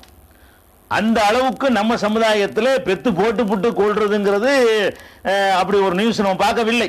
எங்கேயாவது அரிதா நடக்குதான்னு தெரியவில்லை. வேற வேற சமுதாயங்கள்ல நடக்கிறது. ஆனால் எல்லை மீறி இந்த வரதட்சணை கொடுமைகள் போகும் பொழுது அது மாதிரியான எண்ணங்கள் நமக்கு வந்துடாம நம்மளை இப்போ பக்குவப்படுத்திக்கணும். என்ன நிலையிலையும் குழந்தையை கொள்றதுங்கிறது சாதாரண விஷயம் கிடையாது. அல்லாஹ் திருமறையில சொல்லி காட்டுகிறான், 6வது அத்தியாயம் 137வது வசனத்தில் அல்லாஹ் சொல்கிறான், கதாலிக்க ஜுய்யின கசீரும் மினல் முஷ்ரிகீன கத்ல அவுலாதிஹிம் சுரக்கா ஜய்யன கசீரும் மினல் முஷ்ரிகீன கத்ல அவுலாதிஹிம் சுரக்காவுஹும். இணை கற்பிக்கக்கூடிய பல தெய்வ நம்பிக்கையுடைய மக்களுக்கு இப்படித்தான் தங்கள் குழந்தைகளை கொள்வது கூட ஒரு அழகானதாக தென்படுகிறது.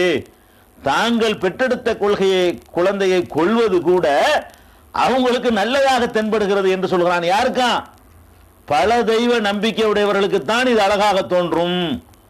ஒரு இறைவனை நீங்கள் நம்பினீர்கள் என்று சொன்னால் கொல்லக்கூடாது. குழந்தையை எந்த காரணத்தினாலும் என்ன செய்யக்கூடாது? கொலை செய்யக்கூடாது என்று அல்லாஹ் சொல்லி காட்டுகிறான். 6வது அத்தியாயத்தில் 140வது வசனத்தில் அல்லாஹ் சொல்கிறான், கது ஹசிரல்லதீன கதலு அவுலாதகும். தங்கள் குழந்தைகளை கொல்பவர்கள் நஷ்டமடைந்து விட்டார்கள், நிச்சயமாக உறுதியாக நஷ்டமடைந்து விட்டார்கள். சபஹம்பி கைர இல்மின், அறிவு இல்லாமல் மடத்தனமாக தங்கள் குழந்தைகளை கொல்லக்கூடியவர்கள். அறிவு கிடையாது. குழந்தைகளை கொல்வது ஒரு தீர்வா? அது ஒரு சரியான வழியா? வரதட்சணை கொடுமைன்னா கொன்றுவீங்களா நீங்க? அல்லாஹ் சொல்றான், மடத்தனம், முட்டாள்தனம், மடத்தனமாக மூடத்தனமாக தங்கள் குழந்தைகளை கொல்லக்கூடியவர்கள் நஷ்டமடைந்து விட்டார்கள் அப்படின்னு சொல்லிவிட்டு, இஃப்திராஅன் அலல்லாஹ், அல்லாஹ் மீது இட்டுக்கட்டி கொண்டு இவர்கள் அதை செய்கிறார்கள். கதுலல்லு, அவர்கள் தாமும் வழிகட்டு விட்டார்கள். வமா கானு முஹ்ததீன், அவர்கள் நேர்வழி பெற்றவர்கள் இல்லைன்னு அல்லாஹ் சொல்றான். குழந்தையை கொன்றான் வைங்க, அவன் இஸ்லாத்தை விட்டு வெளியே போய் நேர்வழி கிடையாது, அவன் தப்பான வழியில போறவன் சொல்லி அல்லாஹ் கண்டிக்கிறான். அதே மாதிரி அல்லாஹ் ரப்பல் ஆலமீன் 6வது அத்தியாயத்தில் 151வது வசனத்தில் 6:151 அல்லாஹ் சொல்கிறான், குல் நபியே நீங்கள் சொல்லுங்கள். என்ன சொல்லணும்? மக்களை கூப்பிட்டு அல்லாஹ் சொல்றான், தஆலௌ, வாருங்கள், மக்களே இங்கே வாருங்கள்.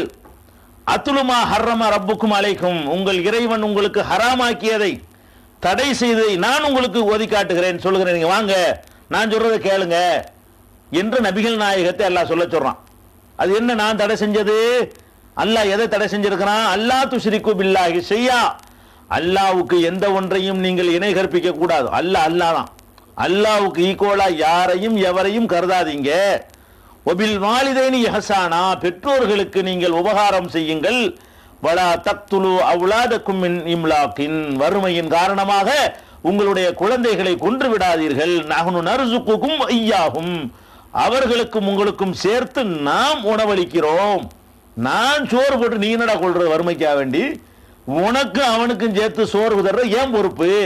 அதனால வறுமையா இருக்குதே, கஷ்டமா இருக்குது என்பதற்காக வேண்டி உங்கள் குழந்தைகளை கொல்லாதீர்கள், இதுவும் இறைவன் ஹராமாக்குனது, வாங்க நான் உங்களுக்கு சொல்லி தர்றேன் என்று நபியே அந்த மக்களை கூப்பிடுங்க நல்லா சொல்லி காட்டுகிறான். இது இறைவன் ஹராமாக்கி இருக்கிறான், கடுமையாக தடை செய்திருக்கிறான். 17வது அத்தியாயத்தில் 31வது வசனத்தில் எல்லாம் சொல்லி காட்டுகிறான், வலா தக்துலு அவுலாதக்கும் ஹஷ்யத இம்லாக், வறுமைக்கு பயந்து உங்கள் குழந்தைகளை கொலை செய்யாதீர்கள். நஹ்னு நர்சுகுஹும் வ இய்யாக்கும், அவங்களுக்கும் உங்களுக்கும் நாம தான் ரிஸ்க் அளிக்கிறோம், உணவளிக்கிறோம். இன்ன கத்லஹும் கான ஹிதான் கபீரா, அவங்கள கொல்றது பெரும் குற்றமாக அமைந்திருக்கிறது, சாதா குற்றம் கிடையாது. குழந்தைகளை கொள்வது என்பது, வறுமைக்காக குழந்தையை கொள்வது என்பது குற்றங்களிலேயே பெரிய குற்றத்தில் சேரும் என்று அல்ல. நம்ம பிள்ளையை தானே நம்ம கொள்றோம், அதை ஒன்று அல்லாஹ் கேட்க மாட்டான்னு நினைச்சிடாதீங்க, அது பெரிய குற்றத்தில் சேரும் என்று 17வது அத்தியாயத்தில் அல்லாஹ் சொல்லி காட்டுகிறான். நபிகள் நாயகம் ஸல்லல்லாஹு அலைஹி வஸல்லம் வாழுகின்ற காலத்திலே ஆண்களைப் போல பெண்களும் நபிகள் நாயகம் ஸல்லல்லாஹு அலைஹி வஸல்லம் அவர்கள்ட்ட வந்து சந்தித்து இஸ்லாத்தை ஏற்று சில உறுதிமொழிகளை நபிகள் நாயகம் அவர்கள்ட்ட வாங்குவார்கள். பெண்கள்கிட்ட உறுதிமொழி வாங்கும் போது கூட இதை சொல்ல ரசூல் ஸல்லல்லாஹு அலைஹி வஸல்லம் மறக்கவில்லை. அல்லாஹ் அப்படி கட்டளையும் போடுகிறான். 60வது அத்தியாயத்தில் 12வது வசனத்தில் அல்லாஹ் சொல்றான், யா அய்யுஹன் நபியு, நபியே, இதா ஜாஅக்கல் மூமினாத்து யுபாயிஅனக, உம்மிடத்திலே உறுதிமொழி எடுப்பதற்காக இறை நம்பிக்கை கொண்ட பெண்கள் வருவார்களேயானால் அவர்கள் அலா அல்லாஹ் யுஷ்ரிக்ன பில்லாஹி ஷைஆ, அல்லாஹ்வுக்கு எதனையும் இணையாக்காதீர்கள். வலா யஸ்ரிக்ன, திருடக்கூடாது. வலா யஸ்னீன, விபச்சாரம் செய்யக்கூடாது. வலா யக்துல்ன அவுலாதஹுன்ன, தங்களுடைய குழந்தைகளை கொல்லக்கூடாது என்று உறுதிமொழி வாங்குமாறு அல்லாஹ் சொல்லிக் கொடுக்குறான். வரும்பொழுது பிள்ளைகளை கொல்ல மாட்டோங்கிற ஒரு உறுதிமொழியையும் அல்லாஹ் வாங்க சொல்லுகிறான். அதனால குழந்தைகளை கொல்ற ஒரு குற்றம் நம்ம சமுதாயத்தில் நிகழாவிட்டாலும் எதிர்காலத்தில் நிகழ்ந்து விடக்கூடாது என்பதற்காக இந்த அறிவுரைகளை நம்ம இதயத்தில் பதிய வைத்துக் கொள்ள வேண்டும். அதே நேரத்தில் பெத்து போட்டுட்டு கொள்றது தான் நம்மள்ட்ட இல்லையே தவிர கருவுல வச்சுக்கிட்டு கொள்றது இந்த சமுதாயத்திலும் இருக்கிறது. ஸ்கேன் பண்ணி பார்த்து விட்டு ஆம்பளை புள்ளதான் அல்லது பொம்பளை புள்ளதான் கன்ஃபார்ம் பண்ண பிறகு அதை அழிச்சிட முடியுமா, அதை காலி பண்ணிட முடியுமா, அதை பிறக்காம செஞ்சிட முடியுமா, அதை கரைச்சி வெளியே தள்ளிட முடியுமா என்று போன்ற ஒரு முயற்சியில் ஈடுபடுறாங்க பாருங்க. அந்த மாதிரி குழந்தை உருப்பெற்ற பிறகு ஆண் பெண் என்று தீர்மானிக்கப்பட்ட பிறகு அது எப்போது உயிர் ஊதப்படும் என்று மார்க்கம் சொல்லி இருக்கிற அந்த பருவத்தை அடைந்த பிறகு நீங்கள் கருக்கலைப்பு செய்தாலும் அதுவும் குழந்தையை கொள்றது தான். குழந்தைங்கிறது உள்ளுக்கு அந்த 4 மாசத்துல ரூஹு ஊதப்படும் ரசூல் ஸல்லல்லாஹு அலைஹி சொல்றாங்க இல்லையா, அந்த கட்டத்துக்கு பிறகு எந்த காரணத்துக்கு நீங்க செஞ்சாலும் சரிதான் அது கருக்கலைப்புல அது கொலையில தான் சேரும். அந்த மாதிரியான ஒரு பாவத்தையும் நம்ம தவிர்த்து கொள்ள வேண்டும். இது அந்த பெண் குழந்தை பெற்றவர்கள்ட்ட தான் இந்த மாதிரி சிந்தனை வரும். ஆம்பளை பிள்ளை பெற்றவன் அது மாதிரி கொள்ளணும்னு நினைக்க மாட்டான். பொம்பளை பிள்ளை பெற்றவர்கள்ட்ட இப்படி ஒரு எண்ணம் வந்துடும். நம்ம இப்பவே அதில் மார்க் தடுத்து இருக்குது, இது தப்பு, செய்யக்கூடாது என்பதை சின்ன வயசுலயே நம்ம ஊட்டி வளர்த்தோம்னு சொன்னா எவ்வளவு பெரிய 10 பொம்பளை பிள்ளை பிறந்தாலும் சரி அதுக்காக வேண்டி அதை சாவடிக்கிற அளவுக்குலாம் ஒருத்தன் போக மாட்டான். முஸ்லீம்கள் இன்னைக்கு போகாம இருக்கிறதுக்கு இந்த ஒரு அறிவுரை ஓரளவு தெரிஞ்சிருக்கிறது தான் காரணம்.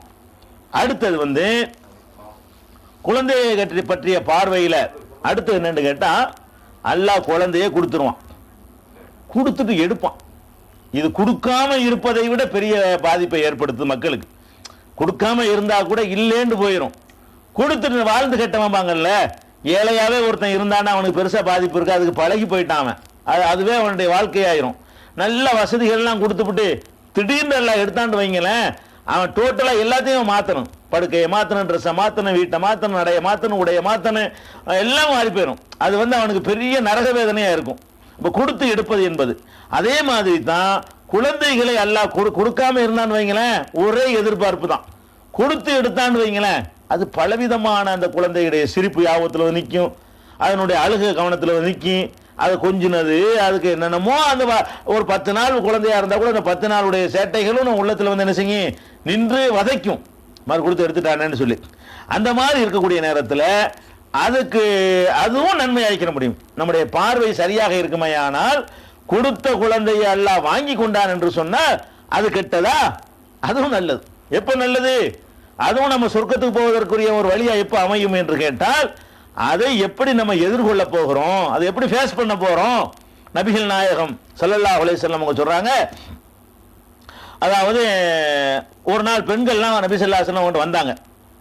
வந்து என்ன சொன்னாங்கன்னா, அல்லாஹ்வுடைய தூதரே, எப்போ பார்த்தாலும் ஆம்பளை எல்லாத்தான் உங்களை சுற்றி உட்கார்ந்துட்டு இருக்கிறாங்க, ஒரு நல்லது கெட்டது கேட்க முடியல, அவங்களுக்கு தான் எல்லாத்தையும் சொல்லிட்டு இருக்கிறீங்க, அதனால பெண்களாகி எங்களுக்கு தனியா நீங்க ஒரு அமர்வு உண்டாக்குங்க, ஒரு அரங்கத்தை வைங்க, அன்னைக்கு நாங்க பெண்கள்லாம் ஒன்னா கூடுறோம், எங்களுக்கு தேவையான செய்தி நீங்க சொல்லுங்க அப்படின்னு ஒரு நாள் நபிகள் நாயகம் ஸல்லல்லாஹு அலைஹி வஸல்லம் அவங்கள்ட்ட பெண்கள் முறையிட்டாங்க.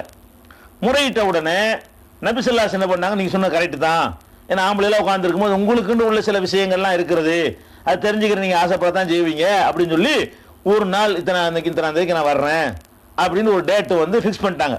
அப்படி டேட்டு யோமன் ஒரு நாளை ரசூல் ஸல்லல்லாஹு அலைஹி வஸல்லம் ஃபிக்ஸ் பண்ணி நினைஞ்சாங்க, அதை தேதி கொடுத்துட்டாங்க. கொடுத்த உடனே அதே மாதிரி அங்கே போனாங்க.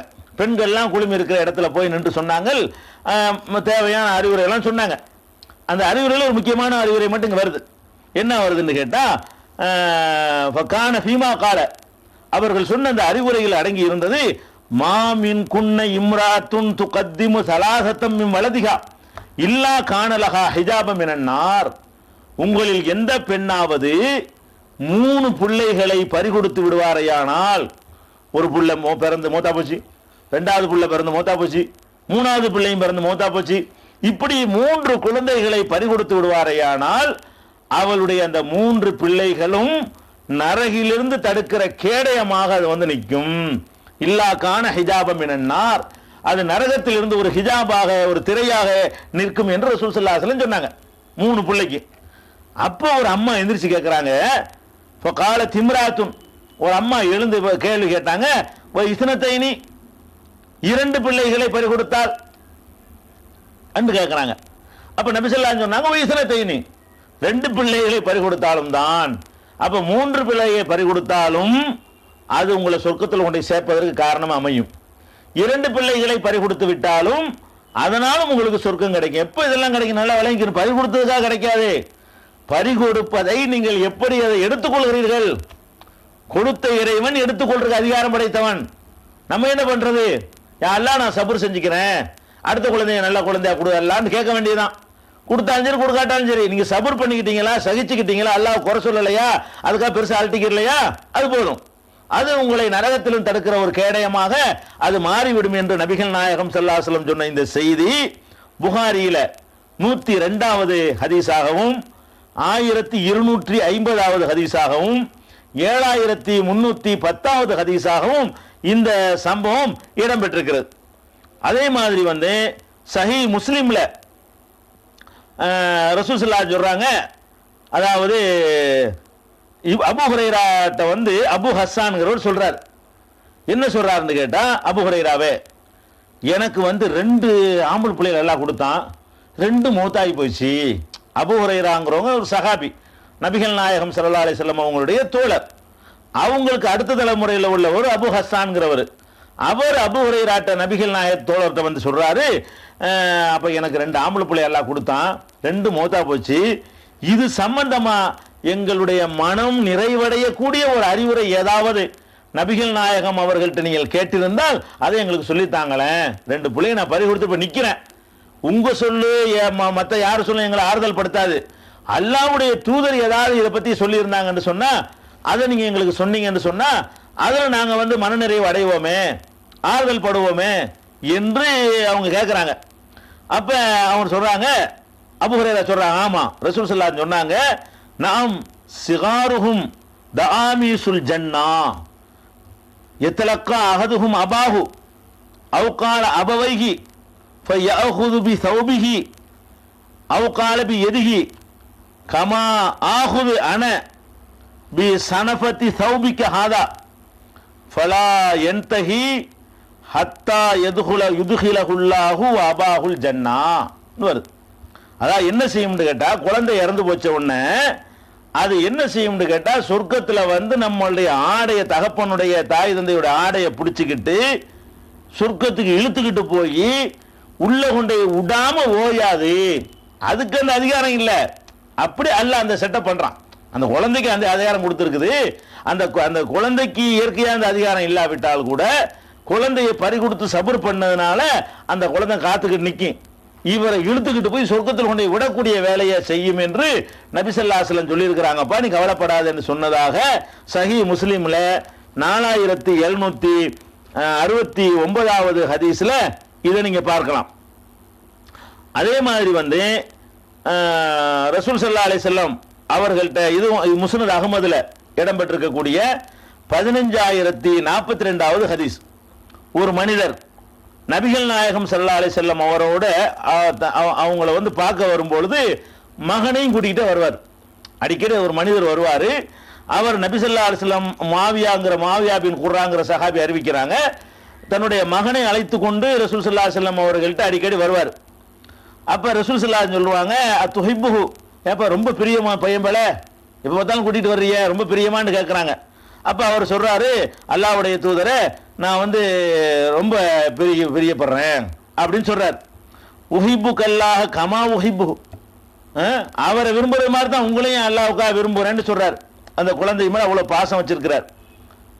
ஒரு நாள் வர்றாரு, புள்ளைய காணோம், அவர் மட்டும் வர்றார். அப்ப ரசூல் ஸல்லல்லாஹு அலைஹி வஸல்லம் கேட்குறாங்க, மாஃபால இப்னு ஃபுலான், என்னப்பா இந்த புள்ள என்னாச்சுன்னு கேட்குறாங்க.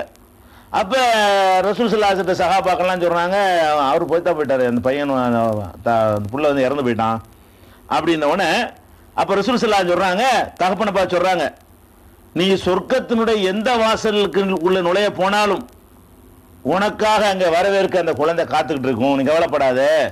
நீ சொர்க்கத்துல எந்த வாசல் வழியில நுழைஞ்சாலும் சரி, இல்லா வஜத்தஹு எந்தல் இருக்க, உன்னைய எதிர்பார்த்து காத்திருக்கக்கூடியதாக உன்னுடைய குழந்தையை காண்பாய் அப்படின்னு சொல்றாங்க. உடனே ஒரு ஆள் எந்திரிச்சு கேட்கிறாரு, யார ரசூலல்லாஹ், அலஹு ஹாசத்துன் அம்லி குல்லினா, இது அவருக்கு மட்டும் நீங்க சொல்றீங்களா, இல்ல எல்லாத்துக்கும் உள்ள பொதுவான சட்டமா இது? அப்படின்னு கேட்கிறாரு. கால பல்லி குள்ளிக்கும், எல்லாத்துக்கும் தான், எல்லா யாரா இருந்தாலும் சரி, யாரு இந்த மாதிரி பிள்ளைய ரொம்ப விருப்பமாக வளர்த்த ஒரு ஆம்பளை பிள்ளைய ஒரு பொம்பளை பிள்ளைய பறி கொடுத்துட்டாரோ, அதே அல்லாஹ்வுக்காக சபர் செஞ்சுக்கிட்டாரோ, அது நமக்கு முன்னாடி சொர்க்கத்துல போய் நமக்காக காத்திருக்கும். அது நமக்காக காத்திருக்கணும், நம்ம போவோம்னு அர்த்தம். சொர்க்கத்தின் வாசல்ல அது காத்திருக்கும்னு சொன்னா நாமளும் போவோம். எப்ப போவோம்? அந்த இழப்பை சகித்து கொண்டோமையானால், பொறுத்து கொண்டோமையானால் அப்படி போவோம் அப்படின்னு சொல்றோம். அதே மாதிரி இதை